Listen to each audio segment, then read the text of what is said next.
ενεργειακοί θεραπευτές υπάρχουν μόνο 10 εκατομμύρια.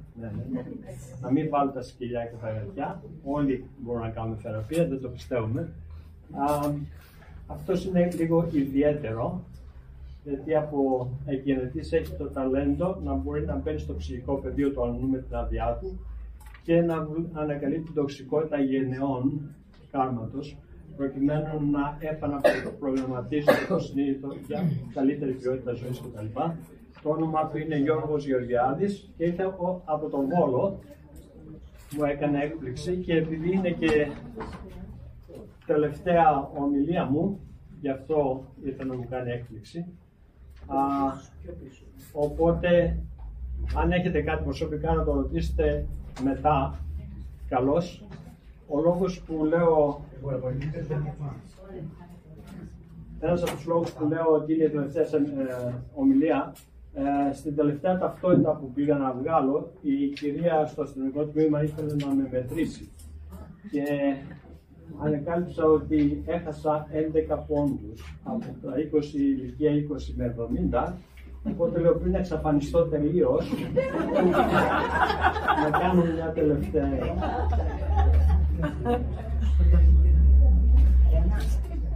Αυτό το φως το χρειάζεστε. Ναι. Δεν θα βλέπετε όμως καλά την οθόνη. Όχι, εδώ είναι το ένα γίνεται μόνο. Δεν θα βλέπουμε να διαβάζουμε και δίσουμε. Λοιπόν, θεώρησα ότι το θέμα σήμερα είναι το πιο ενδιαφέρον και θα αναφερθώ πάνω σε αυτό. Την βασική αιτία της δυστυχίας μας. Όλος παραδόξως, το θέμα αυτό έχει σχέση με το χώρο εδώ. Διότι η βασική αιτία της δυστυχίας μας είναι επιγνωσιακή. Τι σύμπτωση, αλλά είναι σύμπτωση. Αν ενοχλώ, συγγνώμη, θα μετακομίσω, θα έχουμε να βλέπουμε. Η βασική αιτία λοιπόν της δυστυχίας μας είναι επιγνωσιακή. Δηλαδή, όσο και αν σας φαίνεται περίεργο, δεν γνωρίζουμε στην πραγματικότητα ποιοι είμαστε και για ποιο σκοπό βρισκόμαστε στο θέμα. Θα πείτε, αλλά τώρα δεν γνωρίζουμε. Για κάποια δευτερόλεπτα το γνωρίζω και εγώ. Μέχρι που κοιτάζω στον καθρέφτη, σήμερα βλέπω, κάποτε ήμουν πιο ψηλός, κάποτε ήμουν έτσι, κάποτε αλλιώς. Και τροφοδοτώ το είδωλο που βλέπω στον καθρέφτη μου, το οποίο ξεκίνησε από 1 εκατοστό, πήγε 1,73, ξαφνικά υποχώρησε 1,62. Με άλλα λόγια, είναι μια συμπίεση ενέργειας, αυτό είναι το είδωλό μας. Είναι μια συμπίεση ενέργειας και μετά αποσυμπίεση. Βρίσκομαι στην αποσυμπίεση. Και πριν γίνει ολοκληρωτική, είπα να βρεθώ εδώ. Ποιο είναι το αντιληπτικό σου? Κανένα. Η ζωή είναι όμορφη. Εφόσον λοιπόν η βασική αιτία δυστυχίας είναι η έλλειψη εμπειρικής επίγνωσης, που πραγματικά είμαστε, ας αναλύσουμε το θέμα αυτό με απλή, κατανοητή και αναμφισβήτητη λογική. Μέσα από τον τομέα που εσείς θα αποδεχτείτε ευκολότερα και καθένας μας μετά ας κάνει μια εσωτερική αυτοκριτική στον εαυτό του για να διαπιστώσει αν βιώνει την ύψιστη αλήθεια. Είναι τελείως προσωπική υπόθεση. Καθένας πρέπει να κάνει την αυτοκριτική του και εξαρτάται από τις 24 ώρες την ημέρα πόσες αφιερώνουμε πάνω σε αυτήν την αλήθεια και πόσες πάνω στο είδωλό μας που εκπροσωπεί το εγώ μας. Στον καθρέφτη μας βλέπουμε ένα μεταβαλλόμενο σώμα που είναι προέκταση της ενέργειάς μας ή αλλιώς προέκταση της ψυχής μας. Αναζητώντας στην Google τι είναι ψυχή, εξηγεί πώς. Ψυχή είναι πνοή, αέρας, ζωή. Άρα είμαστε πνοή, αέρας, ζωή. Όταν ρώτησα τον εαυτό μου σε πολύ ήσυχη στιγμή, τελικά τι είναι ζωή, ποιος είμαι. Μου λέει αέρας, επαναστάτησα. Δεν μου άρεσε καθόλου. Καθόλου δεν μου άρεσε. Αέρας, τίποτα. Μου λέει, κατάλαβα. Αν είναι τίποτα, πήσε λίγο τη μύτη και το στόμα σου εδώ. Και μόνο που το σκέφτηκα τρόμαξα. πραγματικά η ζωή είναι πνοή αέρας. Προφανώς, όσο διαβάζουμε πολλά βιβλία, γινόμαστε πιο σκεπτικιστές, πλησιάζουμε πιο πολύ εκείνον τον άπιστο Θωμά και ξαναρχόμαστε με περισσότερες ερωτήσεις κτλ. Οπότε ξαναεπέστρεψα, ναι, αλλά τι αέρας. 21% οξυγόνο, τόσο. Πάλι μπαρούφες λες. Τι είναι μπαρούφες? Όταν κάποιος πέφτει ανέστητος κάτω, τι κάνεις? Του φυσάς αέρα. Τι σημαίνει? Εκπνοή διοξείδιο του άνθρακα. Δεν τον ενδιαφέρει αν κάπνισε ένα πακέτο τσιγάρα. Δεν τον ενδιαφέρει αν έφαγε ένα ολόκληρο σκόρδο. Αέρα θέλει. Αέρα είναι η ζωή. Έχει έναν τρόπο η ψυχή να απαντά με έναν αληθινό, αναμφισβήτητο τρόπο που δεν μπορούμε πλέον, τελειώνουν οι αμφιβολίες μας. Γι' αυτό ο καθένας πρέπει να το ψάξει πολύ βαθιά στον χώρο που πιστεύει περισσότερο, επιστήμη, φιλοσοφία, spirituality, πνευματικότητα. Τα ψάχνω ακόμα 20 κάτι χρόνια, ψάχνω τα ελληνικά μου. Ψυχή λοιπόν είναι πνοή, αέρα, ζωή. Άρα είμαστε πνοή, αέρα, ζωή. Η ζωή είναι κίνηση ή αλλιώς ενέργεια. Ο αέρας, η ζωή, η ενέργεια δεν τελειώνουν ποτέ. Η ενέργεια δεν πεθαίνει. Η πρώτη διαπίστωση λοιπόν είναι πως είστε καταδικασμένοι να υπάρχετε για πάντα. Δεν ξέρω αν το βλέπετε καλό ή κακό, αλλά δεν μπορείτε να πεθάνετε. Ο σοφός Παρμενίδης, πάμε στη φιλοσοφία, δάσκαλος του Σοκράτη και πολλοί άλλοι φιλόσοφοι λέγανε ότι μία ενέργεια υπάρχει. Αγέννητη, ομοούσια, αθάνατη. Όσο θα σπουδάζετε τους αρχαίους σοφούς, θα παίρνετε αυτό το μήνυμα. Κάπου παραπλήσια μίλησε ένας Δανέζης, που το γνωρίζετε πολύ καλά, και εγώ είπα συμπήρωση ενέργειας, αυτός λέει, πώς το λένε, καμπύλωση της ενέργειας, εντάξει, τα ίδια πράγματα λέμε. Και ένας Χριστός, για άμα κάποιος του αρέσει η πνευματικότητα, ένας Χριστός στα αρχαία, άλλα πράγματα λέει στα αρχαία η Αγία σας γραφή, άλλα πράγματα λέει στη δημοτική. Μεγάλη διαφορά το ένα με το άλλο, όσο και αν σας φαίνεται περίεργο, και όταν μιλάω αρχαία δεν εννοώ πολύ αρχαία βαθιά, είναι κατανοητά. Όταν λέει ο Θεός, η Βασιλεία του Θεού εντός ημών εστι με υψηλόν, εννοεί μέσα είναι ο Θεός. Η μετάφραση λέει ο Θεός είναι αναμεταξύ σας, δεν με βλέπετε εμένα. Το ένα λέει ο Θεός είναι μέσα σας, το άλλο λέει η μετάφραση είναι αναμεταξύ σας, δεν με βλέπετε εμένα. Και εκεί που θα σας παροτρύνω είναι στο κατά Ιωάννη ΙΖ23, ΙΔ20 και σε άλλα σημεία που λέει εν εκείνη την ημέρα γνώσες τίνης. Εκείνη την ημέρα θα ξέρετε πλέον, μηδέν αμφιβολία, δηλαδή μεταβαίνοντας στην άλλη σας διάσταση, εκείνη την ημέρα γνώσες τίνης, ότι εγώ εν το πατρί, εσείς εν μη, καγώ εν ημίν. Εγώ μέσα στον πατέρα, ο πατέρας μέσα σε μένα, εγώ μέσα σε εσάς, ενώσε. Ένα είμαστε. Τι είπε ο Χριστός? Ό,τι είπε ο Παρμενίδης. Ό,τι λέει ο Άινστάιν. Ό,τι λέει ο Δανέζης. Να μην τρελά πράγματα. Να τα πούμε συμπτώσεις αυτά. Πόσο πολύ ταιριάζουν.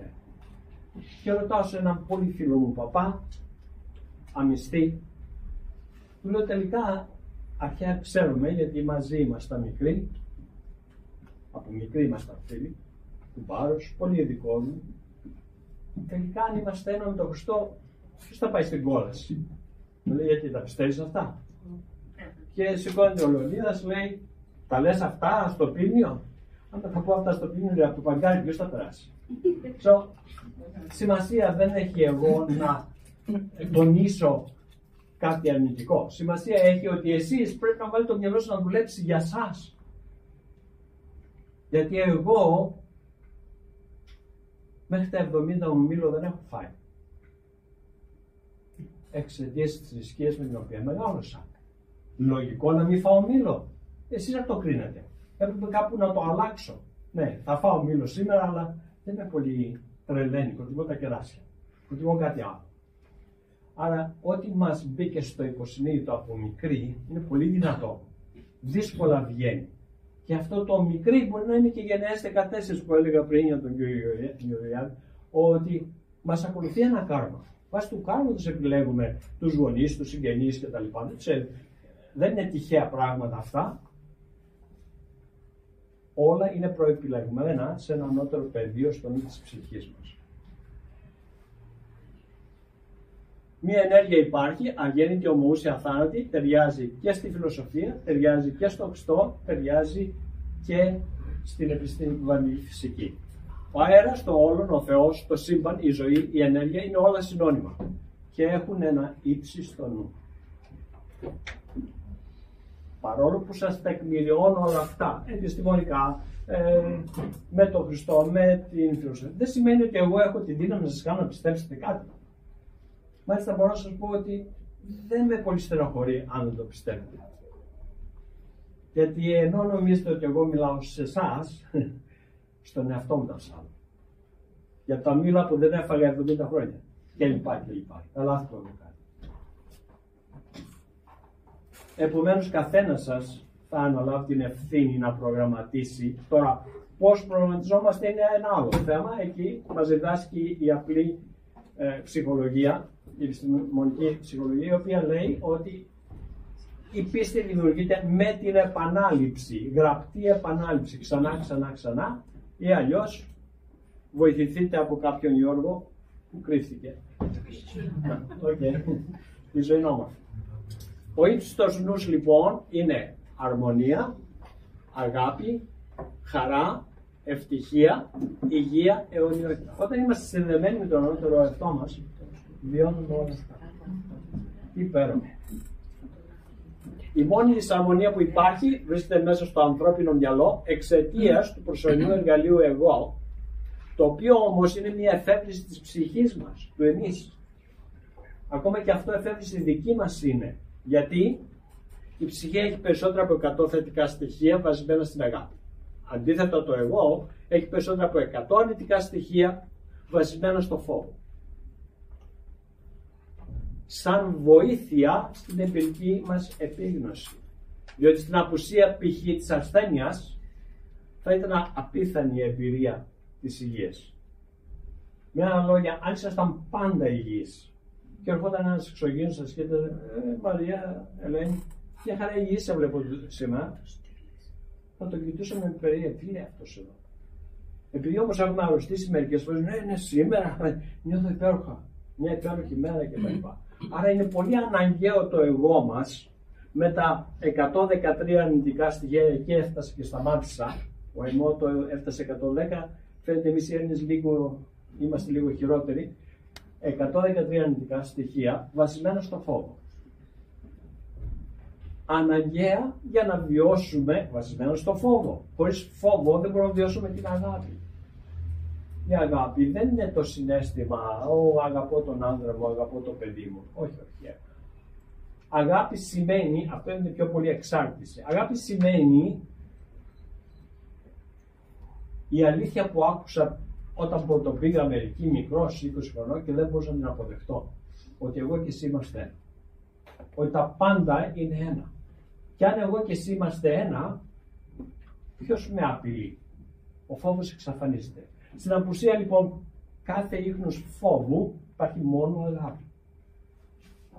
Πόσο δύσκολο ήταν για μένα να το αποδεχτώ, γιατί εγώ ήμουν Έλληνας, εγώ είμαι ένα με αυτούς όλους. Τι λένε αυτοί? Δεν μπορούσα να το αποδεχτώ. Με πήρε χρόνια. Πέρασα πολλές δυσκολίες, πολύ αλκοόλ, πολύ ναρκωτικό, για να μπορέσω να αποδεχτώ μια απλή αλήθεια.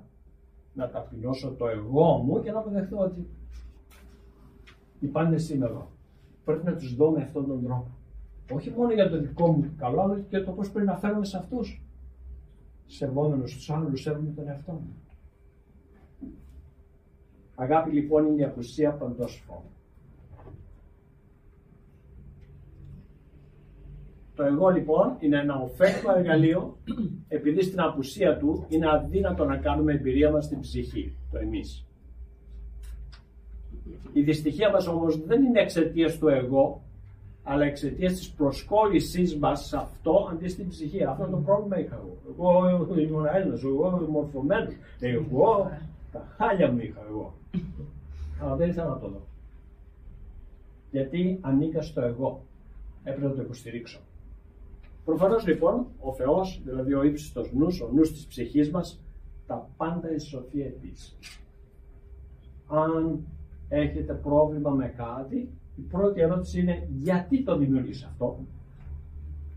Να μάθω, να εξελιχθώ μέσα από αυτό. Δεν υπάρχει άλλος λόγος. Ο καθένας έχει Θεό μέσα του, θεοί έστε, κατά Ιωάννη Γιώτα 34. Μετά στη μετάφραση λέει ότι μιλούσε στους δικαστές. Οι δικαστές οι Εβραίοι ήταν θεοί, εμείς δεν είμαστε. Τέλος πάντων, θεοί έστε, ρωτήστε τον εαυτό σας, γιατί το προκάλεσε αυτό. Κάτι προσπαθεί να με βοηθήσει να εξελιχθώ. Και μόλις εξελιχθούμε, εξανεμίζεται. Μην περιμένει να εξανεμιστεί πρώτα. Πρώτα διορθωθεί αυτό και μετά θα γίνω εγώ καλά. Στην άλλη ζωή. Μην βιάζεστε.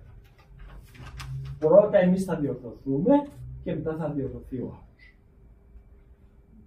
Ακούγεται λίγο δύσκολο, αλλά μιλώ μέσα από εμπειρία πολλών ετών, πολλών δεκαετιών. Ξεκίνησα από 4,5 μηνών να ψάχνουμε σαν το 4,5 μηνών. Και είμαι ικανοποιημένος για το επίπεδο που έχω φτάσει. Καθένας μας λοιπόν είναι ένα αιώνιο, αναπόσπαστο κομμάτι του όλου, ένα αυτούσιο κομμάτι Θεού, εάν μας αρέσει αυτή η λέξη, του σύμπαντος, του όλου, του Α και Ω. Μόνο που οι περισσότεροι δεν το πιστεύουν και προφανώς δεν το βιώνουν. Οπότε οι φοβίες του εγώ τους ρίχνουν τη δόνησή τους, υλοποιώντας ασυναίσθητα με τη φαντασία τους ασθένειες και δυστυχία. Να λοιπόν που απαντούμε την πρώτη ερώτηση, τη βασική αιτία της δυστυχίας μας. Είμαστε προσκολλημένοι στο εγώ μας και δεν ξέρουμε πώς να συμπεριφερόμαστε στους άλλους. Συμπεριφερόμαστε μέσα από αυτό, με φόβο, με άμυνα. Εάν λοιπόν βιώναμε την αληθινή μας υπόσταση, δεν θα ενδίδαμε στο εγώ μας και στους φανταστικούς του φόβους και προφανώς δεν θα ελκύαμε αρνητικές εμπειρίες λόγω χαμηλής δόνησης. Σίγουρα βλέπω ότι υπάρχει εγκληματικότητα. Σίγουρα βλέπω ότι υπάρχουν κλέφτες. Σίγουρα βλέπω τα αρνητικά που συμβαίνουν γύρω μου. Δεν με αγγίζουν. Τι σημαίνει? Ότι αν εγώ δεν βάλω συναίσθημα φόβου, τώρα ακούω από μερικούς που κάθε μέρα 20 ανθρώπους επικοινωνούν μαζί μου μέσω Messenger για να μπορώ να απαντώ. Δεν φοβάσαι την απειλή με παγκόσμιο πόλεμο? Τι μου λες τώρα?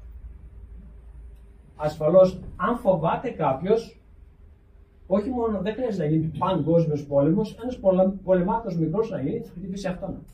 Με άλλα λόγια, αν φοβάμαι ότι εκείνος ο κλέφτης μπορεί να με κλέψει, την ίδια στιγμή του παραχωρώ τα κλειδιά του σπιτιού μου και θα μπει στο σπίτι μου. Αυτός παίζει ένα ρόλο. Όλοι μας παίζουμε ένα ρόλο. Πολύ αναγκαίο. Η ζωή είναι το ομορφότερο θέατρο με το καλύτερο suspense και έχετε πληρώσει πολύ ακριβό εισιτήριο. Πρέπει να το απολαύσετε. Αλλά ή θα το απολαύσετε μέσα από το εγώ, τρεμάμενοι, μήπως συμβεί και αυτό σε μένα, ή μέσα από την ψυχή, ενδιαφέρον αυτό το θέατρο, αλλά εγώ Θεός είμαι. Ψυχή. Δεν με αγγίζει. Θα γίνει παγκόσμιο. Η ζωή είναι όμορφη, αν πρέπει να γίνει. Δεν σε ενδιαφέρει να το αποτρέψει. Αν περνάει από το χέρι μου, ό,τι περνάει από το χέρι μου να το κάνω. Αλλά μέχρι εκεί. Δεν αγωνιώ γιατί ο άλλος είναι άρρωστος, γιατί ο άλλος είναι. Κάποτε αγωνιούσα. Ήταν το εγώ μου. Μετά κατάλαβα ότι ο καθένας έχει δικαίωμα να εξελιχθεί και ότι ακόμα και η ασθένεια είναι φίλος μας. Αν δεν με ειδοποιήσει η ασθένεια, μπορεί να τελειώσω και να μην έχω εξελιχθεί καθόλου. Ενώ η ασθένεια μου λέει: κάτι κάνεις λάθος. Άλλαξέ το. Η ασθένεια είναι κάτι που έχω. Δεν είμαι. Είναι η ψυχή μου. Είναι η υγεία.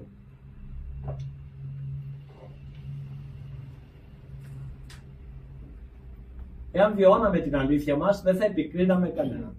Θα κατανοούσαμε τη σκοπιμότητα των ανθρώπινων ρόλων και της διπορικότητας στον κύκλο αυτής της ζωής, αποκομίζοντας μόνο ωφέλη εμπειρικής εξέλιξης, διότι αυτό που επικρίνουμε μας επιτίθεται. Αυτό είπα πριν. Αν επικρίνω τον κλέφτη, τον εγκληματία, είναι σαν να του παραχωρώ την ευκαιρία του ανοίγω την πόρτα να με επιτεθεί. Διότι αυτό που επικρίνουμε μας επιτίθεται, αφού στην τελική ανάλυση μόνο ένας μας υπάρχει. θα εμπιστευόμασταν απόλυτα στη θεϊκή μας σοφία και στον ανεξαίρετο νόμο της συνέπειας. Τρομερό πράγμα. 99% των Ελλήνων δεν πιστεύουν στον νόμο της συνέπειας. Το έχω εξακριβώσει. Δεν ήθελα να πω 100%. Όλοι οι Έλληνες είναι στους δρόμους να φέρουν την δικαιοσύνη. Δεν εμπιστεύονται στη δικαιοσύνη. Μόνο αδικία βλέπουν οι Έλληνες. Οπότε υλοποιούν αδικία στον εαυτό τους. Δεν φταίει το σύστημα,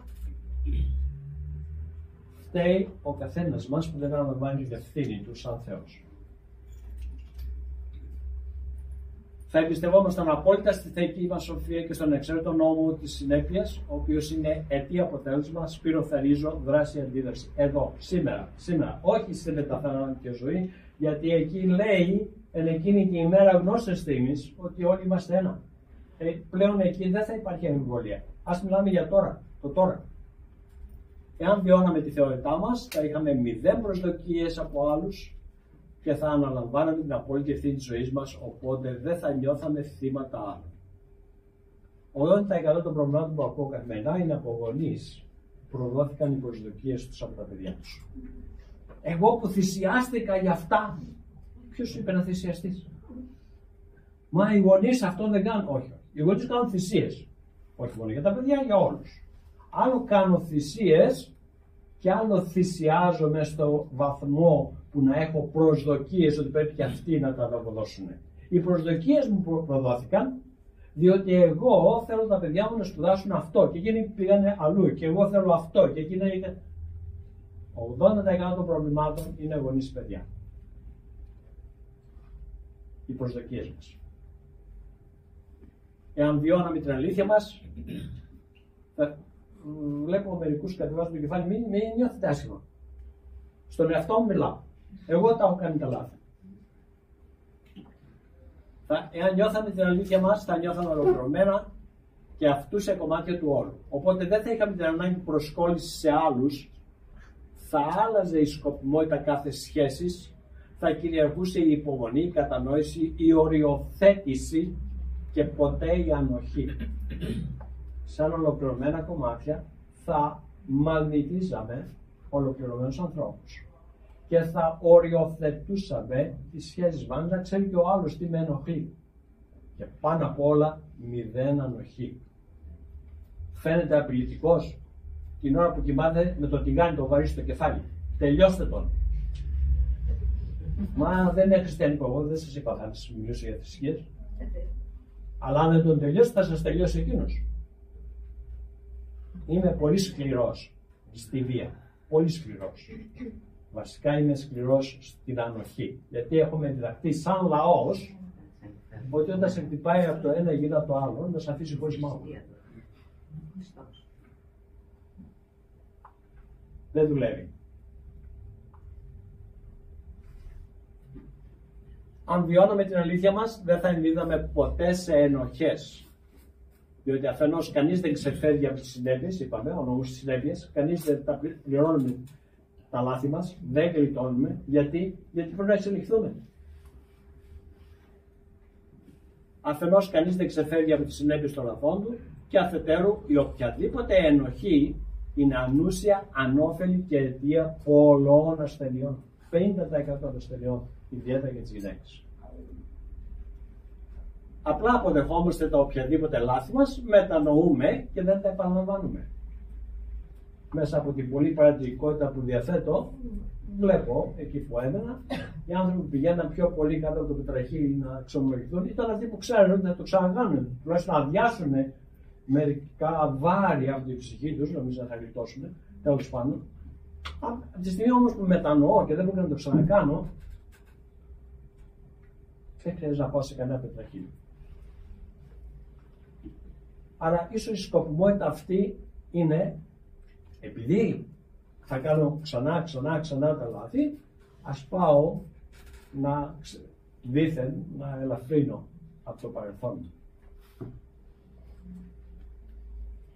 Αν βιώναμε την αλήθεια μας, θα γνωρίζουμε πως πρακτική μετάνοιας και συγχώρεσης σημαίνει η εντόπιση του θετικού συμπεράσματος που αποκομίσαμε, μέσα από την αρνητική εμπειρία, όπως για παράδειγμα 0 ανοχή σε κάθε θήκη και αλλαγή δόνησης, προκειμένου να ελκύουμε πολύ πιο ευχάριστες και γαλήνιες εμπειρίες. Μετάνοια λοιπόν και συγχώρηση ποιον στον εαυτό μας για τον πόνο που του δώσαμε, σημαίνει εντοπισμό του θετικού συμπεράσματος. Τι έμαθα μέσα από αυτό? Να μην ανέχομαι, να εκφράζω την αλήθεια μου, να οριοθετώ. Σημαίνει η εντόπιση του θετικού συμπεράσματος που αποκομίσαμε μέσα από την αρνητική εμπειρία, όπως για παράδειγμα 0 ανοχή κάθε θήτη, αλλαγή δόνησης. Αλλαγή δόνησης τι σημαίνει? Να μετακομίσω από το φόβο στην αγάπη. Να μετακομίσω από το εγώ στο εμείς. Μόνον έτσι η δόνησή μου ανεβαίνει και ελκύω πολύ πιο ευχάριστες και γαλήνιες εμπειρίες. Αν βιώναμε την αλήθεια μας, δεν θα νιώθαμε καμία ανάγκη συγκρισιμότητας με άλλους, επειδή θα γνωρίζαμε πως από μόνοι μας είμαστε μοναδικά, αξιέπαιτα, υπέροχα, αναπόσπαστα κομμάτια του όλου, συνάμα θα αγκαλιάζαμε τους πάντες με ανιδιοτελή αγάπη. Αν βιώναμε την αληθινή μας υπόσταση, δεν θα είχαμε την ανάγκη να εμπιστευτούμε κανέναν. Πριν 24 χρόνια ήρθα και έβλεπα όλοι τρέχανε στις τράπεζες να πληρώσουν δάνεια αλλωνών. Γιατί? Υπέγραψα γι' αυτό και τώρα δεν μπορεί. Δεν υπογράφουμε ούτε για τα παιδιά μας. Η υπογραφή σημαίνει τέλος ο ύπνος. Ανησυχία, αγωνία. Έχετε 1 εκατομμύριο στην τσέπη, δώστε το όλο. Όχι την υπογραφή. Η υπογραφή είναι υπόσχεση για το μέλλον, την οποία δεν την έχετε, δεν ξέρετε πώς θα είστε. Εμπιστεύτηκα τον σύζυγό μου. Καλά να πάθεις. Σκληρές κουβέντες. Ποιος το είπε? Γιατί τόση ανάγκη? Εμπιστεύτηκα τη φρυδινά μου και της είπα κάποια προσωπικά. Για ποιο λόγο? Άρα δεν θα κοιμηθείς. Εμπιστοσύνη σε κανέναν. Ούτε στο εγώ μας. Και αυτό θα μας προδώσει. Πρώτο αυτό. Δεν θα είχαμε λοιπόν την ανάγκη να εμπιστευτούμε κανέναν, οπότε θα αποφεύγαμε την απογοήτευση και το φόβο της προδοσίας. Θα νιώθαμε ευγνωμοσύνη για κάθε μας εμπειρία και θα βιώναμε μόνιμα υγεία και ευτυχία. Αν βιώναμε την αλήθεια μας, θα σεβόμασταν το σώμα μας και δεν θα είχαμε την ανάγκη χρήσης επικίνδυνων ουσιών, προκειμένου να καλύψουμε τις ανασφάλειες και τους φόβους μας, προκαλώντας παρενέργειες στην υγεία μας. Επειδή βλέπω μια μεγάλη αύξηση στις γυναίκες να κάνουν καταχρήσεις από διάμνης, δεν ξέρω, αγχώνονται, δεν προτείνω να κόψετε συνήθειες. Το κόψιμο είναι πόλεμος. Αντικατάσταση. Αν θέλετε να μάθετε πώς να επικοινωνήσουμε. Αντικατάσταση με μια ωφέλιμη συνήθεια. Αντικατάσταση. Αντικατάσταση την απειλή με αγάπη. Με αγάπη προς το σώμα μας. Εάν βιώναμε τη θεότητά μας, δεν θα μας ενδιέφερε η γνώμη των άλλων για εμάς. Στην Ελλάδα σημαίνει πολλά αυτό. Όλοι ασχολούνται με τους άλλους. Βλέπετε, πίστευα σε έναν Θεούλη ο οποίος κουράστηκε 6 μέρες να δημιουργήσει τον κόσμο. Την 7η πήρε μια μεγάλη πολυθρόνα, την άρεξε και κρίνει. Εκείνος, καλός, εκείνος την κόλασε. Για να μην κουραστεί αυτός ο Θεός, ανέλαβα να κρίνω εγώ. Ξέρεις τι έκανε εκείνος? Ο άλλος τι έκανε? Αυτός είναι ο λόγος μας. Κρίνουμε. Και εφόσον κρίνουμε, μας κρίνουνε, οπότε δεν ζούμε για μας, ζούμε για τα μάτια των άλλων, για τη γνώμη των άλλων. 0 ελευθερία. Ο σοφός Διογέννης είπε: κανείς δεν μπορεί να μας πειράξει χωρίς την άδειά μας μέσα από κάποιο επίπεδο του νου μας. Μέσα από κάποιο επίπεδο του νου μας, τη φοβία. Όλα συμβαίνουν με βάση τα δικά μας πιστεύω και τη δόνηση των συναισθημάτων που απορρέουν εξαιτίας των. Εάν βιώναμε την αλήθεια μας, θα αποδεχόμασταν πως κάθε μας εμπειρία είναι δική μας δημιουργία και οτιδήποτε μας συμβαίνει είναι πάντα για το απότερο ύψιστο καλό μας. Ακόμα και όταν ασθενούμε, για το απότερο ύψιστο καλό μας. Ένα μήνυμα να αλλάξουμε, να εξελιχθούμε. Άρα χρειαζόμαστε ανάληψη ευθύνης. Δεν μας φταίνε οι πολιτικοί, δεν μας φταίνε οι Εβραίοι, δεν μας φταίνε οι Χαμάς. Ούτε ο Πούτιν μας φταίει. Ο εαυτός μας για μας φταίει. Κανείς άλλος. Ανάληψη ευθύνης. Οι άλλοι παίζουν ένα ρόλο θεάτρου. Πρέπει να παιχτεί το θέατρο. Δεν ήρθαμε, ξέρω, όλοι θέλουμε μια ζωή εδώ παράδεισο. Υγεία, μπουζούκια, τα παιδιά μας να είναι πολύ καλά, να ακολουθήσουν την καρδιά που θέλουμε εμείς. Κοροϊδεύουμε τον εαυτό μας. Ρομαντισμός. Αν ήταν έτσι η ζωή εδώ, αλίμονό μας θα ήταν κόλαση, μηδέν εξέλιξη. Δεν εξελισσόμαστε από χαρά. Από χαρά περνάμε μια χαρά. Από ζόρι εξελισσόμαστε. Ο πόνος μας αναγκάζει να εξελιχθούμε. Ο πόνος είναι το εργαλείο της ψυχής. Η ψυχή τον εφεύρε, τον πόνο, για να μας αναγκάσει να αλλάξουμε. Δεν αλλάζουμε από χαρά. Εάν βιώνουμε την αλήθεια μας, μπορούμε να υλοποιούμε κάθε μας επιθυμία, όπως η ηλική αυθονία ή αυτοίαση, αναλαμβάνοντας την απόλυτη ευθύνη της ζωής μας. Εάν βιώνουμε την αλήθεια μας, κάνουμε συνεχή πρακτική αυτοαγάπης και αυτοσεβασμού. Ναι. Δεν μάθαμε να αγαπάμε τον εαυτό μας, δυστυχώς. Οπότε ελέγχουμε. Αυτή η σκέψη που παίρνει από το μυαλό μου δείχνει αγάπη ή μίσος. Τι προκαλεί? Η συνήθειά μου, το πώς τρώω, το τι κάνω, αυτό έλεγχο. Αυτοαγάπης. Δεν μάθαμε να αγαπάμε τα παιδιά μας, το θεωρούμε αγάπη τέλος πάντων, αλλά τον εαυτό μας τον πατάμε κάπου. Ελέγχουμε κάθε σκέψη μας και κάθε μας συνήθεια και διατηρούμε μόνο αυτές που μας ωφελούν. Για να μάθει και να βιώνει κάποιος το ποιος πραγματικά είναι, χρειάζεται ένα δυνατό και αμετάκλητο θέλω αναζήτησης. Δεν θα το μάθει από μένα. Θα το μάθει επειδή έχει θέλω. Και αν δεν είμαι εγώ, και αν δεν είναι ο άλλος, θα βρεθεί ο κατάλληλος για να τον βοηθήσει. Αλλά όλα τα πάντα ξεκινούν μέσα από ένα δυνατό θέλω. Είναι προσωπική υπόθεση και εξαρτάται από εσάς. Αυτά σαν θεωρία. Ερωτήσεις, γιατί μέσα από τις ερωτήσεις μαθαίνουμε καλύτερα. Δεν έχει άλλο. Τόσο πληρώσατε, τόσο πήρατε. Να χειροκροτήσουμε.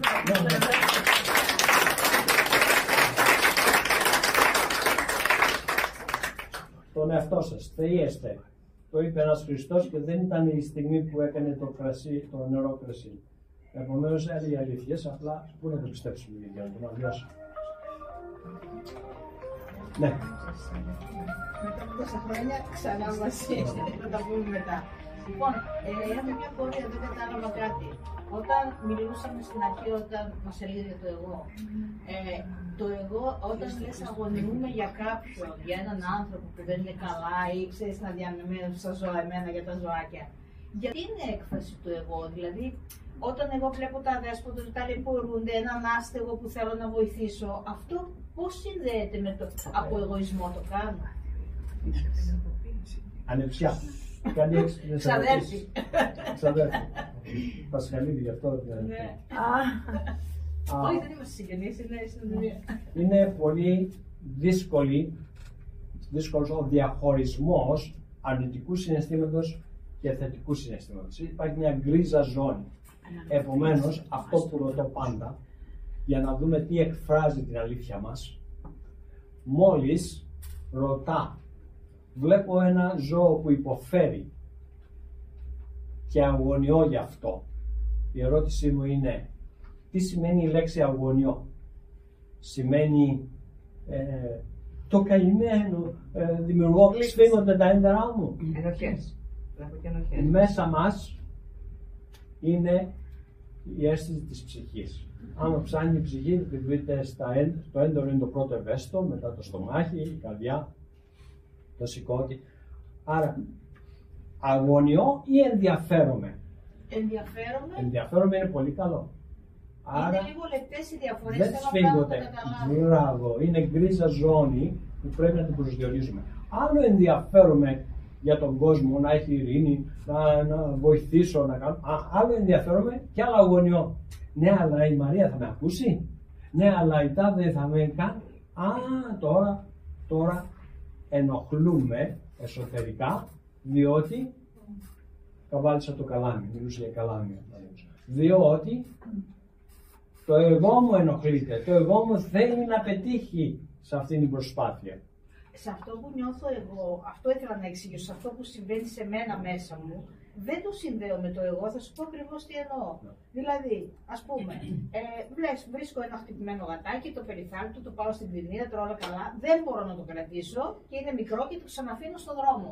Εκεί είναι η αγωνία μου ότι θα το χτυπήσει αυτοκίνητο ή και έναν άνθρωπο, αν κατά τον άνθρωπο σίγουρα κάποιος θα τον φροντίσει.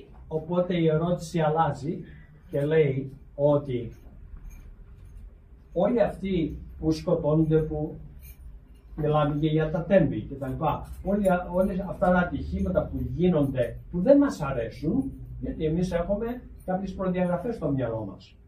Παραδείγματος χάρη για τον άνθρωπο, ότι πρέπει να μεγαλώσει κάποια ηλικία, να πάει σχολεία, να βρει ένα άτομο, να παντρευτεί, να κάνει παιδιά. Όταν αυτά δεν ακολουθούν τη ροή, τότε ενοχλούμε, το αποκαλούμε άδικο. Γιατί κρίνουμε μέσα από το εγώ μας. Η φοβία, μήπως σκοτωθεί το γατάκι, είναι το εγώ μας. Δεν το βάζουμε εμείς μπροστά στη ρόδα του ορνού, να εξηγώ. Το αφήσαμε ελεύθερο. Ναι. Αυτό είναι εγωιστικό, ότι αγωνιώ. Ναι, η αγωνία είναι το εγώ μας. Δηλαδή, ξεχνώ ότι μόνο ο Θεός υπάρχει, δεν υπάρχει και τίποτα άλλο. Και ο Θεός κάνει εμπειρία τον εαυτό του μέσα από όλο αυτό τη διπολικότητα. Άρα εκεί θα χρησιμοποιήσουμε τη λέξη πιστεύω με το Θεό. Το γατάκι, το σκυλάκι, τα παιδιά στα τέμπη, οι άλλοι, πώς το λέγανε που πήραν φωτιά. Το μάτι. Τόσα σε μένα τα παγκοδόλια όλα. Δεν υπάρχει τίποτα τυχαίο. Να σηκώνεται από το τρίτο βαγόνι η κοπέλα να πάει στο δεύτερο και μόνο για να σκοτωθεί. Δεν νομίζω το πρώτο και το δεύτερο σκοτωθήκαν. Τέλος πάντων ότι έγινε. Δεν υπάρχουν τυχαία. Το έχουμε αποφασίσει σε ένα άλλο επίπεδο νου ψυχής που δεν τον εμπιστευόμαστε. Πότε θα γεννηθώ, πότε δηλαδή θα συμπιεστώ σε ενέργεια και θα συμπιέζομαι με κάποιο ύψος και μετά θα αποσυμπιέζομαι. Ποιοι θα είναι οι γονείς μου, άμα έχω προσέξει, τουλάχιστον στην Ελλάδα τώρα εντάξει, όσο πιο πάμε στις νεότερες ηλικίες, οι άνθρωποι απελευθερώνονται από το κάρμα, αλλά άκουσα μια τραγουδίστρια πολύ καλή. Της λένε, θα πάνε με το ΣΥΡΙΖΑ. Ναι. Λέει, οι γονείς μου ήταν αριστεροί γενναίες 14. Πολύ ωραία. Τι είπε, είναι αριστερή γιατί οι γονείς της ήταν αριστεροί. Επιλέγουμε τους γονείς μας, αυτό θέλω να πω. Καλά, έχουμε και την επιλογή, αν ο πατέρας μου είναι αλκοολικός, δεν σημαίνει πρέπει να γίνω αλκοολικός. Μπορώ να κάνω έναν αγώνα απελευθέρωση από τον αλκοολισμό. Αλλά σίγουρα επιλέγουμε τους γονείς μας, επιλέγουμε τα αδέλφια μας. Με την συμβατική ψυχολογία έχουμε ένα μυαλό που από δύο τμήματα. Το ένα είναι το συνειδητό που λέει θα πάω στην Καλαμαριά, στο τάδε σημείο να ακολουθήσω ένα σεμινάριο. Το άλλο είναι το υποσυνείδητο, το οποίο έχει κάθε βίωμά μας, γενναίες 14 πλάς, από τη στιγμή που ήμασταν έμβριο στην κοιλιά της μάνας μας, μέχρι σήμερα όλα υπάρχουν στο υποσυνείδητό μας. Η ποιότητα της ζωής μας είναι ακριβώς ανάλογη του υποσυνείδητου μας. Αυτή είναι η ακαδημαϊκή ψυχολογία. Υπάρχει και η ενεργειακή ψυχολογία που λέει ξέρεις, ενέργεια είμαστε. Άρα υπάρχει και ο νους της ενέργειας, ο νους της ψυχής. Τώρα θα μου πείτε, γιατί τη λένε ψυχολογία, από βλακία. Δεν έπρεπε να λέγεται ψυχολογία αυτή που έμαθα στο πανεπιστήμιο, έπρεπε να λέγεται μυαλολογία.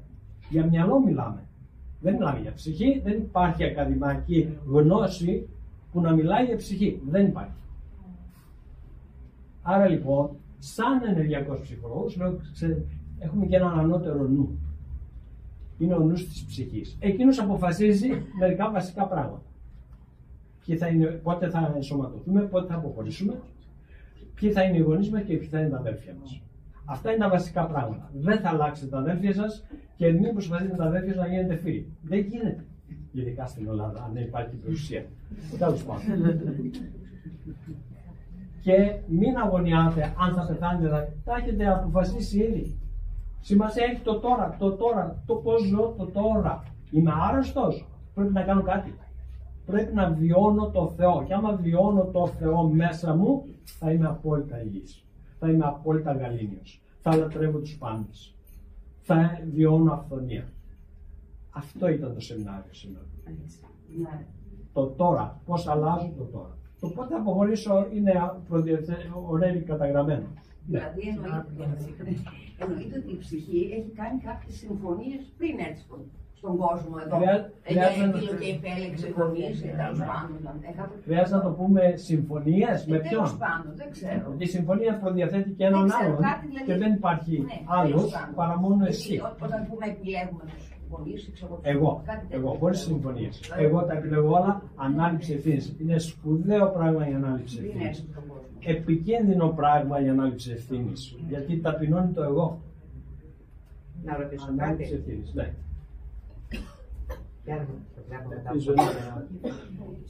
Άρα λοιπόν, αφού επιλέγουμε εμείς τους γονείς μας ή τα αδέρφια μας ή τους φίλους μας ή αυτό που βιώνουμε, το επιλέγουμε. Πρέπει να το υποστούμε κιόλας αυτό που μας έρχεται. Γιατί να αντιδράσουμε, αφού εμείς το επιλέξαμε. Ξέρετε γιατί μου αρέσει τη Θεσσαλονίκη, λατρεύω τη Θεσσαλονίκη και η Θεσσαλονίκη πάντα με λάτρευε. Γιατί ο κόσμος μιλάει, εκφράζεται και το σεμινάριο δεν είναι η θεωρία. Το σεμινάριο είναι ο διάλογος, γιατί το πρόβλημα που αναφέρει ένας το γνωρίζει. Επομένως μπορεί κάποιος να αντράπηκε, εντάξει, το ακούει από κάποιον άλλο. Και να συμπληρώσω κάτι ακόμα. Ναι. Είπατε για μηδενική ανοχή, αλλά και για ανιδιοτελή αγάπη. Τι διάλογο ανιδιοτελής αγάπη είναι όταν έχεις μηδενική ανοχή. Θα αρπάξουν να σε φάνε. Ανιδιοτελής αγάπη σημαίνει ό,τι και να μου κάνεις, βαράστε με, όπως έλεγε και ο Χριστός. Τότε τι είναι μηδενική ανοχή. Πολύ έξυπνες παρατηρήσεις. Γιατί έχουμε μπερδέψει τα πάντα. Ανιδιοτελή αγάπη δεν σημαίνει να αφήσει τον άλλο να χτυπήσει το κεφάλι. Ανιδιοτελή αγάπη σημαίνει να μην κοιτάζω το συμφέρον μου μέσα από τον άλλο. Αυτό σημαίνει ανιδιοτελή αγάπη. Γιατί ο άλλος είναι εγώ. Αυτό είναι ανιδιοτελή αγάπη. Αλλά δεν σημαίνει ότι ο άλλος που παίζει ένα ρόλο βάσει του εγώ του πρέπει να το υποστώ εγώ. Μισώ τον εαυτό μου. Αν το κάνω, μισώ τον εαυτό μου. Δεν φταίει ο άλλος ρόλο παίζει. Μάλιστα ο άλλος συμβάλλει να εξελιχθώ. Με βοηθάει κιόλας. Ο καημένος. Γιατί είναι καημένος. Ένας που σκοτώνει, που κλέβει, είναι καημένος. Δεν ξέρει ποιος είναι. Η κακία είναι βλακεία. Δεν ξέρει ποιος είναι. Υποφέρει να πει Αριστοτέλης. Όντως. Δηλαδή είμαστε εγωιστικά ο Άρια.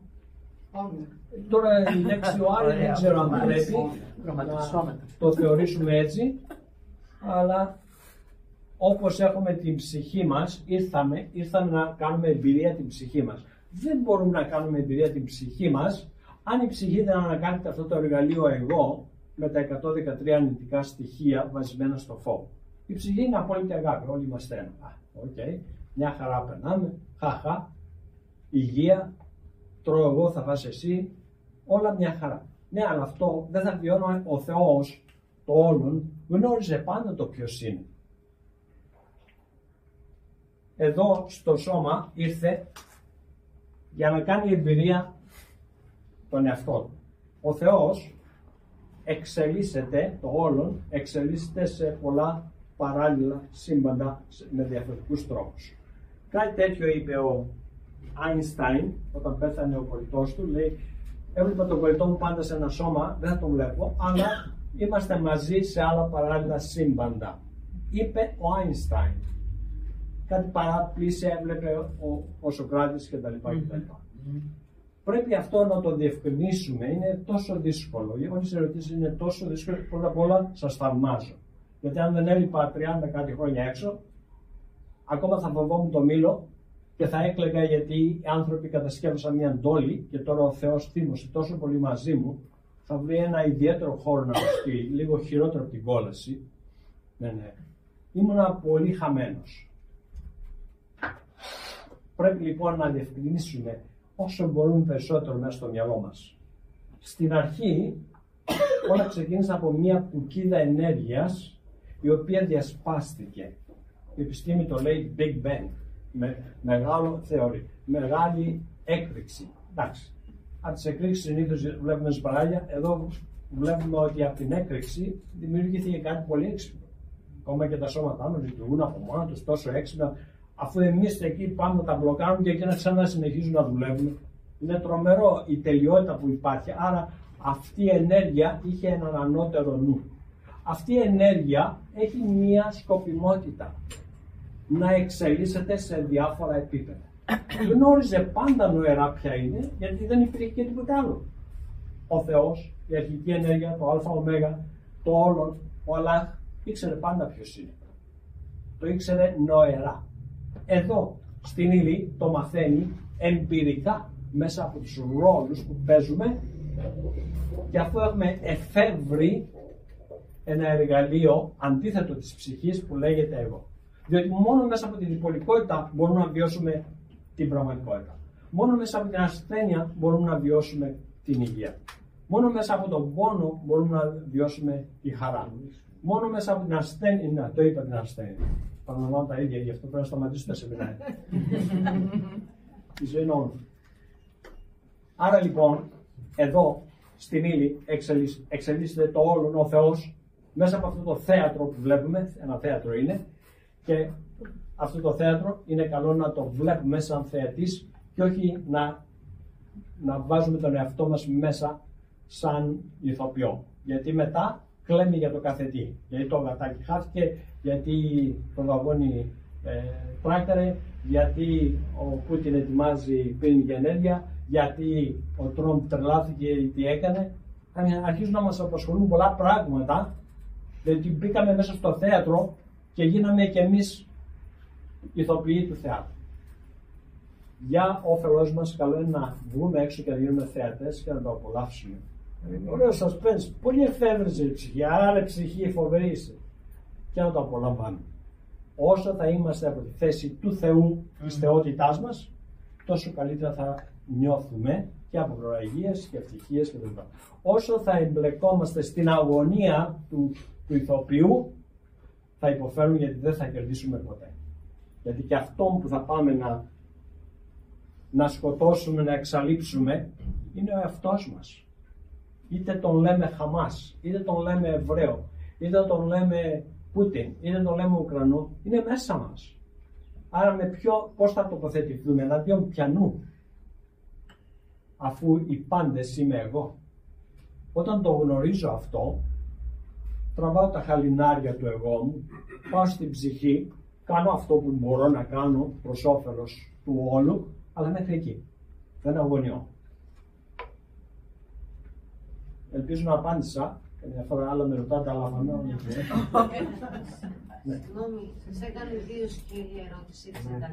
Απαντήσατε στο πρώτο τέλος. Τώρα είναι αυτό που λέγαμε για την ανοχή. Άλλο η ανοχή. Η ανοχή είναι το μεγαλύτερο έγκλημα της Ελλάδος. Στην Ελλάδα, επειδή δεν θέλω να κατηγορώ θρησκείες, είπαμε μια χαρά είναι όλοι, πρέπει να βολεύονται και παίζουν το θέατρο. Στην Ελλάδα διδαχτήκαμε ότι αγάπη είναι όταν σε έχει πάει ένας από τη μια μεριά να γυρνά στην άλλη. Αυτό είναι ανοχή. Δεν είναι υπομονή. Υπομονή είναι μέρος της αγάπης, έκφραση αγάπης, η οποία λέει ότι ξέρεις, μ' αρέσει η συμβίωση. Αν σ' αρέσει η συμβίωση. Αφού δεν θες να συμβιώσεις, όλοι μας είμαστε διαφορετικοί με διαφορετικά χούλια. Άρα πρέπει να αποδεχτείς ότι ο άλλος έχει κάποια χούλια. Όταν κάποιο από τα χούλια του αρχίζει να με ενοχλεί και δεν το λέω, μπαίνω στο ναρκοπαίδιο της ανοχής. Γιατί μετά θα το κάνει λίγο χειρότερα, λίγο χειρότερα, λίγο χειρότερα. Εγώ θα ντρέπομαι όλο και περισσότερο να εκφράσω την αλήθεια μου και κάποια φορά θα βάλει και ένα μαχαίρι στο λαιμό μου. Άλλο πράγμα η ανοχή, άλλο πράγμα η υπομονή. Η υπομονή είναι σούπερ, εφόσον εκφραζόμαστε. Η ανοχή είναι έγκλημα. Έγκλημα απέναντι στον εαυτό μας, έγκλημα απέναντι στον θήτη, έγκλημα απέναντι στα παιδιά, έγκλημα απέναντι σε όλους τους πολίτες που θα τον πληρώνουν κτλ. Πιο καλύτερα στον ύπνο του με ένα βαρύ τηγάνι στο κεφάλι και τελειώνει και είμαστε καλά. Για να μην φτάσουμε εκεί, μηδέν ανοχή από την αρχή. Κύριε πάνω σε αυτό μπορώ να ρωτήσω κάτι. Αφού λοιπόν η ενοχή μας βασίζεται κυρίως. Η ανοχή. Η ανοχή βασίζεται κυρίως στην φράση του ή στην ερμηνεία που δώσαμε της ρίσης του Χριστού όταν σου δίνει ένα χαστούκι από τη μια γέρνα και από την άλλη. Ποιο μπορεί να είναι το αληθινό νόημα που παραφράστηκε? Αυτό. Αυτό που το ότι όταν κάποιος χτυπάει από εδώ γέρνα και την άλλη. θα σε αφήσει χωρίς σταγόνια. Άρα Αυτό δεν είναι υπάρχει παράνοια. Okay. Είναι έγκλημα προς εσένα, προς τον θήτη και προς την κοινωνία. Δεν είναι λάθος ερμηνευτικό δηλαδή. Όχι, δεν θα προσθέσω κάτι. Σκεφτείτε και την περίπτωση, επειδή ο Χριστός δίδασκε τους συμπαντικούς νόμους, Ναι. όπως και όλοι οι σοφοί της ανθρωπότητας διδάσκαν τους συμπαντικούς νόμους. Ναι. Εγώ δεν